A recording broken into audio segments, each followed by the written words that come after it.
विद्यार्थी मित्रांनो, सह्याद्री ट्युटोरियल्समध्ये तुमचं स्वागत आहे. आता थंबनेल मध्ये लिहिले मी माय रिस्पॉन्सिबिलिटी म्हणून, बरोबर आहे, माझी जबाबदारी.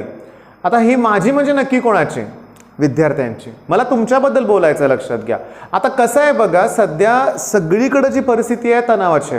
मान्य आहे मला, बोर्ड एक्झाम होईल का, सीईटी केव्हा होणार.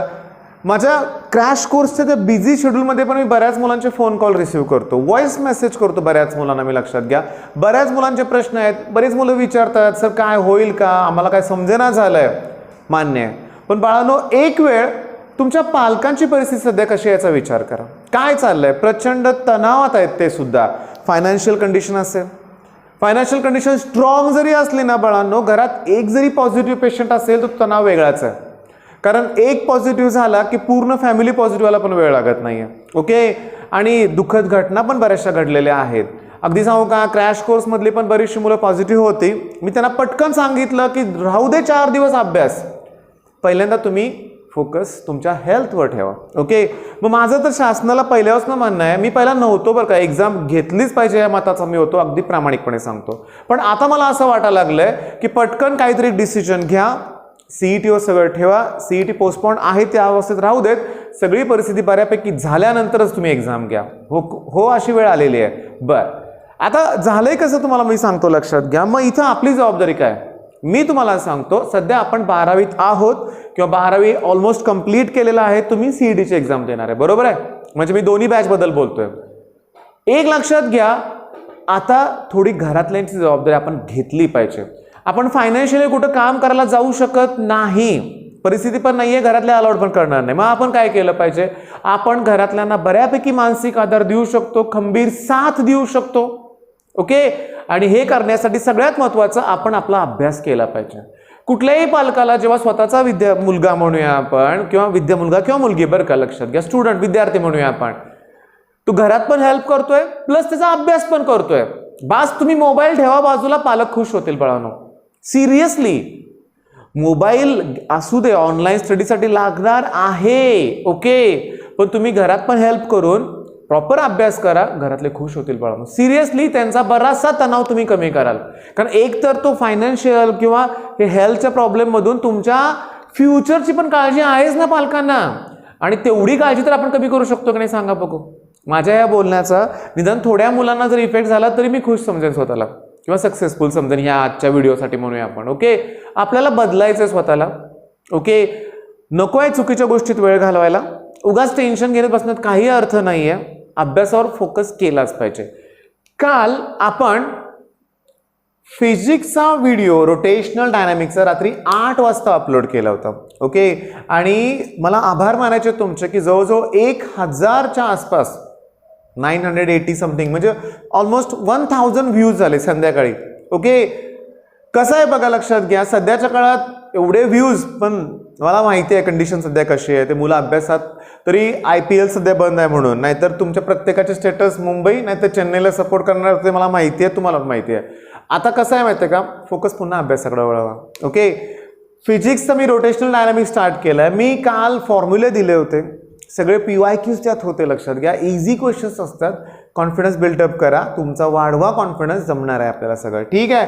पण त्याचबरोबर माझ्या एक लक्षात आलं की केमिस्ट्री, आता क्रॅश कोर्समध्ये मी काय केलं की केमिस्ट्रीचं सेक्शन 1 फिनिश करणार आहे. ओके, पण सेक्शन 2 मला माहिती आहे इश्यू काय आहे, तो रिॲक्शन्स, भीती वाटते रिॲक्शनची.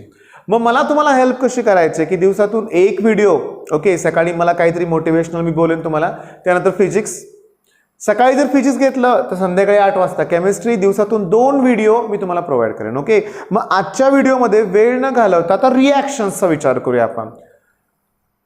नेम रिॲक्शन, ते Swarts reaction, Finkelstein reaction, Wurtz Fittig, भरपूर रिॲक्शन आहेत. ओके, ते Gabriel phthalimide synthesis, Hofmann bromamide degradation, पुष्कळ आहेत. पण सगळ्यात महत्त्वाचं सांगू का तुम्हाला, मी माझा अनुभव तुम्हाला सांगतो ऑफलाईन कोचिंगचा, की जर मुलांना विचारलं ना इथिल अल्कोहोलचं स्ट्रक्चर लिहून दाखव, इथेनॉल, नाही जमत नाही. त्यामुळे मी तुम्हाला रिक्वेस्ट काय करतोय, अगदी 0 लेवल पासून सुरुवात करूया आपण, अगदी 0 लेवल पासून सुरुवात करूया. मी तुम्हाला सांगतोय फक्त 8 अल्किल ग्रुप इम्पॉर्टंट आहेत. 100% त्याच्यावरतीच रिॲक्शन असणार आहेत. म्हणजे काय माहिती आहे का, ब्युटील पर्यंत, टर्शरी ब्युटील पर्यंत कार्बन किती असतात त्याच्यात 4. पेंटिल म्हणजे कार्बन 5, पुन्हा हेक्झिल, पण त्याची एकही रिॲक्शन नसणार आहे. मॅक्स टू मॅक्स 4 कार्बन पर्यंत स्ट्रक्चर लक्षात ठेवायचे. ओके, पहिली गोष्ट म्हणजे बघा, इथून मी सुरुवात करतोय लिहायला. CH3 म्हणजे मिथिल ग्रुप. ओके, मिथाइल पण म्हणतात बरेच जण. C2H5 किंवा CH3CH2 इथाइल. ओके, आता 3 कार्बन असतील तर CH3, CH2 आणि CH2 मी OH असं लिहिलं तर हे प्रोपॅनॉल आहे, किंवा तुम्ही प्रोपॅन 1 OL सुद्धा लिहू शकता. प्रोपॅन 1 OL हे त्याचा IUPAC नॉमेनक्लेचर आहे. पण कॉमन नेम मध्ये स्ट्रेट चेन असेल तर N propyl alcohol, N propyl alcohol असं येणार. ओके, हे लक्षात आलं. स्ट्रेट चेन म्हणलं की N येणार, प्रोपॅन 1 OL. ओके, आता 3 कार्बन असताना दुसऱ्या कार्बनला तो OH ग्रुप अटॅच होऊ शकतो ना. इथं पहिल्या कार्बनला आहे, दुसऱ्याला, मग तो सेकंडरी अल्कोहोल आहे ना. बरं, याचं नाव काय येणार? इथं CH3 येणार आहे, इथं CH3, इथं CH. ओके, बघा 1, 2 आणि 3 म्हणजे प्रोपॅन 2 OL हे त्याचं नाव आलं. Propan 2 OL. Okay, propan 2 OL. ठीक आहे. आता 4 स्ट्रक्चर झाले, 1, 2, 3 आणि 4 लक्षात घ्या. ओके, पण याचं कॉमन नेम काय येणार? जेव्हा दुसऱ्या कार्बनला CH3 ग्रुप असतो तेव्हा आपण आयसो चेन म्हणतो. मग ते आयसोप्रोपिल अल्कोहोल, आयसोप्रोपिल अल्कोहोल. आता एक काम करूया, 4 कार्बन असले तर बघा, पहिल्यांदा मी स्ट्रेट चेन काढतो. म्हणजे बघा की CH3, CH2, परत CH2, परत CH2 आणि OH. ओके, स्ट्रेट चेन असलेलं पण काय लिहिणार सांगा? N. 4 कार्बन 4 आहेत म्हणून आपण काय लिहिणार? ब्युटील. मग N ब्युटील अल्कोहोल. ओके, पण हे IUPAC नॉमेनक्लेचर आहे का? नाही आहे. मग IUPAC साठी 1, 2, 3, 4. ओके, ब्युटॅन 4 म्हणजे ब्युटॅन 1 OL येणार पहिल्या कार्बनला अटॅच, ब्युटॅन 1 OL. ओके, आता स्ट्रेट चेनच घेतोय मी, पण दुसऱ्या कार्बनला मी OH ग्रुप जर अटॅच केला, बघा CH2 आणि इथं CH3, तर याचं नाव येणार असंच येणार आहे, ब्युटॅनच येणार आहे IUPAC मध्ये, पण 2 OL. बरं, हे झालं कॉमन नेम. हो sorry, IUPAC nomenclature common name येणार आहे. बघा, OH ग्रुप ज्या कार्बनला अटॅच आहे तो कार्बन 2 कार्बनला अटॅच आहे, याचं सेकंडरी ब्युटील अल्कोहोल. तुम्ही लिहा सेकंडरी ब्युटील अल्कोहोल. 1, 2, 3, 4, 5, 6 झाले. आता 2 स्ट्रक्चर आयसो राहिलंय. म्हणजे बघा, दुसऱ्या कार्बनला मी CH3 ग्रुप अटॅच करतोय, CH, इथं CH2 आणि इथं OH. ओके, मग बघा हे आयसो, आयसो का म्हणणार आहे की दुसऱ्याला CH3 ग्रुप आहे, टोटल कार्बन 4 आहेत म्हणजे आयसो ब्युटील अल्कोहोल. ओके, IUPAC ला OH ग्रुप ज्या कार्बनला अटॅच आहे तिथून नंबरिंग द्या 1, 2, 3, म्हणजे 2' मिथिल. चेन मध्ये 3 कार्बन आहेत, प्रोपॅन 1 OL, प्रोपॅन 1 OL. बरोबर आहे, 2' मिथिल प्रोपॅन 1 OL. आता लक्षात घ्या, आता मी काय करतोय बघा, OH ग्रुप ज्या कार्बनला अटॅच आहे तो कार्बन मी 3 कार्बनला अटॅच केला तर हा झाला टर्शरी ग्रुप. ओके, शेवटचा ग्रुप आहे लक्षात घ्या. मग टर्शरी ब्युटील अल्कोहोल, टर्शरी ब्युटील अल्कोहोल हा इम्पॉर्टंट आहे, टर्शरी ब्युटील अल्कोहोल. मग बऱ्याच रिएक्शन याची गरज तुम्हाला लागणार आहे. ओके, याचं IUPAC मध्ये नंबरिंग 1, 2, 3. मग दुसऱ्या कार्बनला मिथिल ग्रुप आहे, 2 मिथिल, पुन्हा प्रोपॅन आणि 2 OL हे लक्षात घ्या, कारण दुसऱ्या कार्बनला OH ग्रुप आहे. आता मेन पॉइंट काय की 8 स्ट्रक्चर जर जमले ना बाळांनो. आता बघा मी काय करतोय ते नीट लक्ष द्या बरं का. मी बघा हे तुम्ही लिहून काढा, काय हरकत नाही. आता मी इथं OLच्या ठिकाणी काही लिहित नाहीये लक्षात घ्या इथं. ओके, आता लिहितो इथं मी समजा क्लोरीन, मग काय झालं? Isopropyl chloride.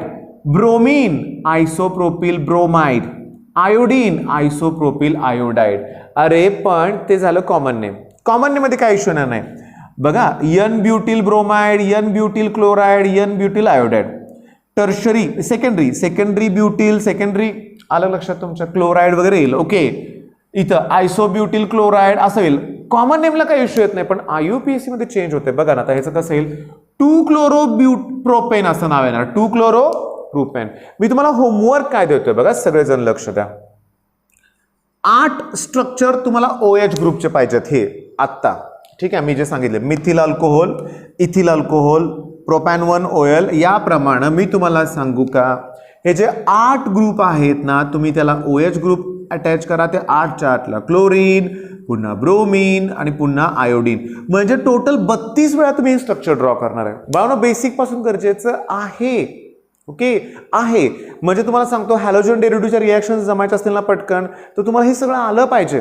विचार करूया चला. आता इथं इश्यू काय होतं बघा, समजा क्लोरीन असेल, ब्रोमीन असेल म्हणूया आपण. आता दुसऱ्या कार्बनला ब्रोमीन आहे, दुसऱ्या कार्बनला मिथिल आहे, अल्फाबेटिकल ऑर्डर, मग 2 ब्रोमो अगोदर येणार.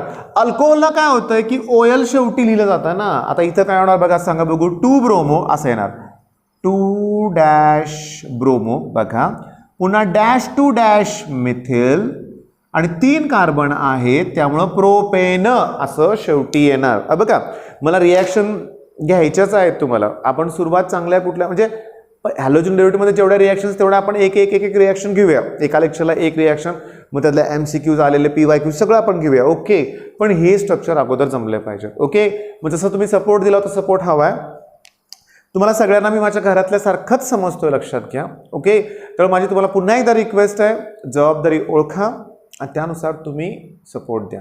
चांगला अभ्यास करा. आयुष्यातले हे 2-3 महिने खूप महत्त्वाचे आहेत, खूप एन्जॉय करण्या. असं पुन्हा लॉकडाऊन मिळाला, पुन्हा एन्जॉय, अशा गोष्टीत वेळ घालवू नका.